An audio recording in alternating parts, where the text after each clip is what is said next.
중국 명나라 시대 복건성 연평부에 산길이라는 작은 고을이 있었어. 여기 이안택이라는 사람이 살았더래. 이안택은 허풍이 심한 사람이었어. 나는 큰 뜻을 품은 선비로다. 너희 농사꾼 놈들이 뭘 알겠느냐?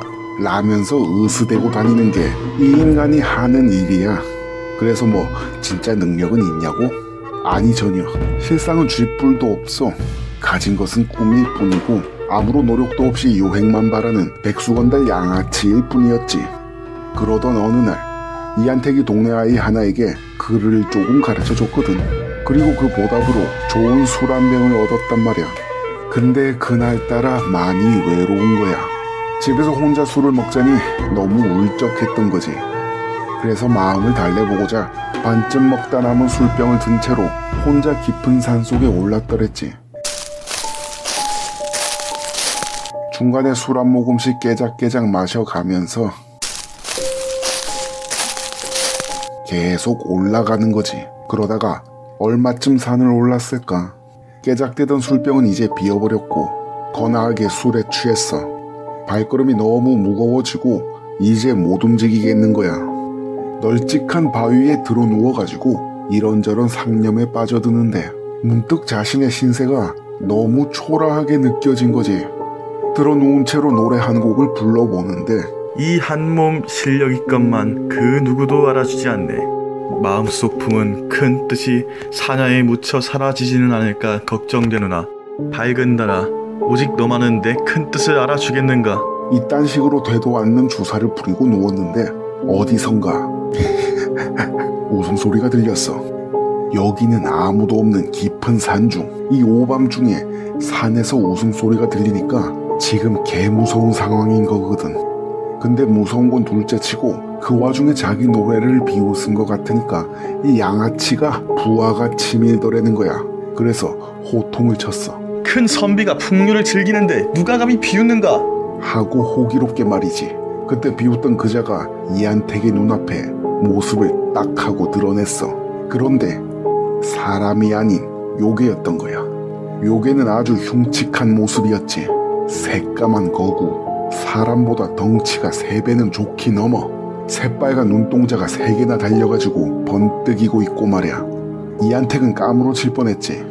그때 요괴가 킥킥대며 그를 비웃는 거야. 야, 네가 그렇게 능력이 있으면 어째서 시험을 쳐서 벼슬 넣지 않는 거냐? 이안택이 능력은 쥐뿔도 없긴 한데 이 양아치가 자존심만큼은 하늘을 찔렀거든. 나는 큰 뜻을 품은 선비로서 와룡이 우물 속에서 시기를 기다리듯 실력을 감추고 때를 기다리는 것뿐이다. 하지만 오히려 더욱더 요괴의 비웃음을 살 뿐이었어.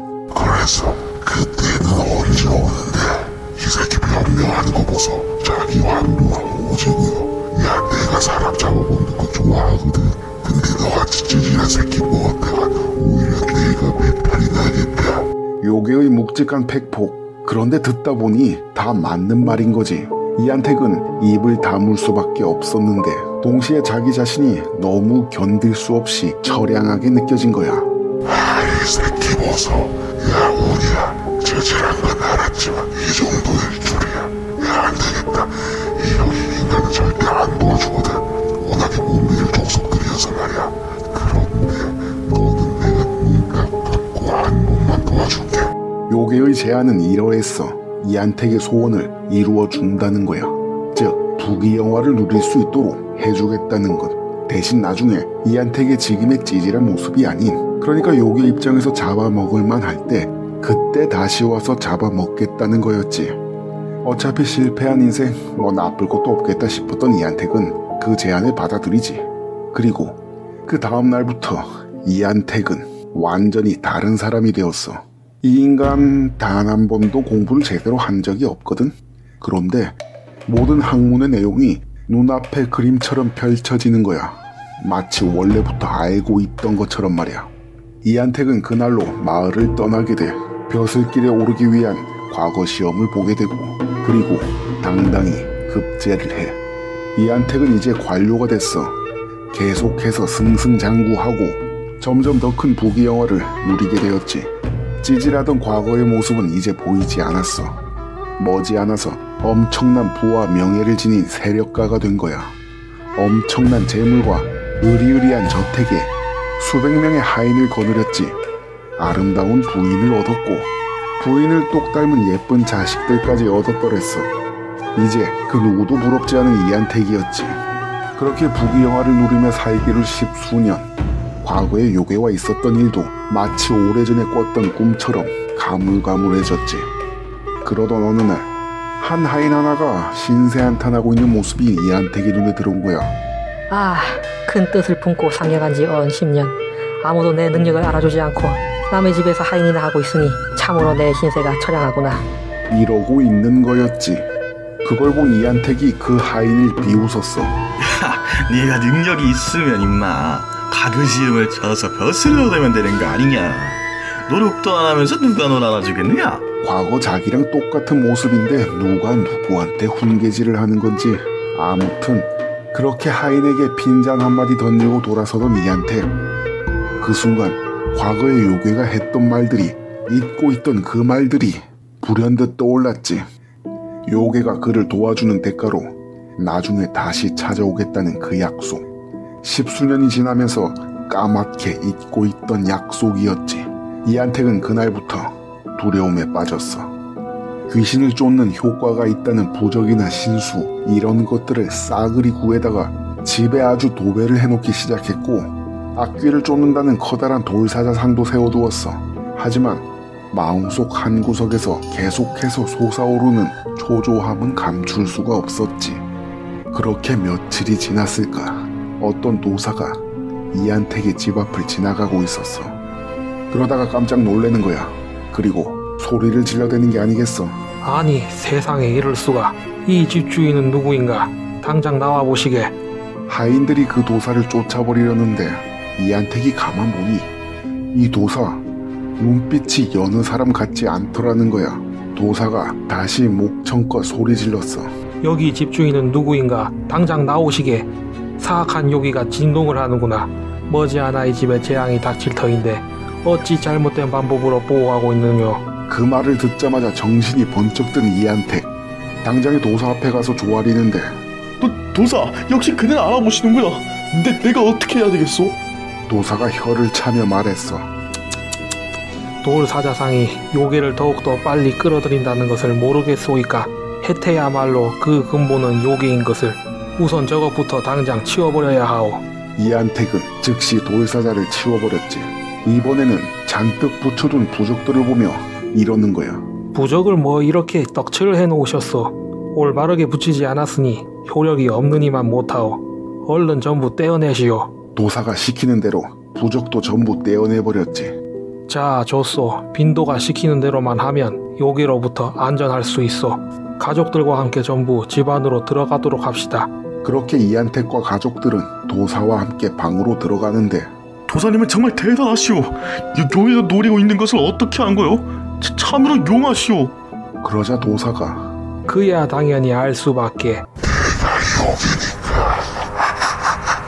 갑자기 방 안을 꽉 메우는 요괴가 나타나자 가족들은 패닉에 빠지는데, 요괴는 순식간에 이안택을 낚아채 올리고 무시무시한 입을 벌려 단숨에라도 이안택을 씹어먹을 참이었어. 다급해진 이안택이 소리 질렀어. 제발 살려주십시오. 살려만 주시다만 뭐든지 하겠습니다. 살려주면 그럼 뭐 줄 건데? 이제야 간신히 사람답게 살고 있는데 제발, 저는 이제 나라의 중요한 사람입니다. 제가 있어야 합니다. 먹이를 너무 오래 참았다. 뭐라도 먹지 않으면 안 된단 말이다. 너나 안 먹으면 뭐 네 가족들이라도 줄 테냐. 그럼 제 가족들, 제 처자식이라도 잡아먹으십시오. 뭐? 이 버러지 같은 놈. 다시 죄질을 졌고, 아니 이전보다 더 비참할 정도다. 이놈은 악취가 나서 도저히 못 먹겠다. 하지만 이놈 가족들은 먹어주지.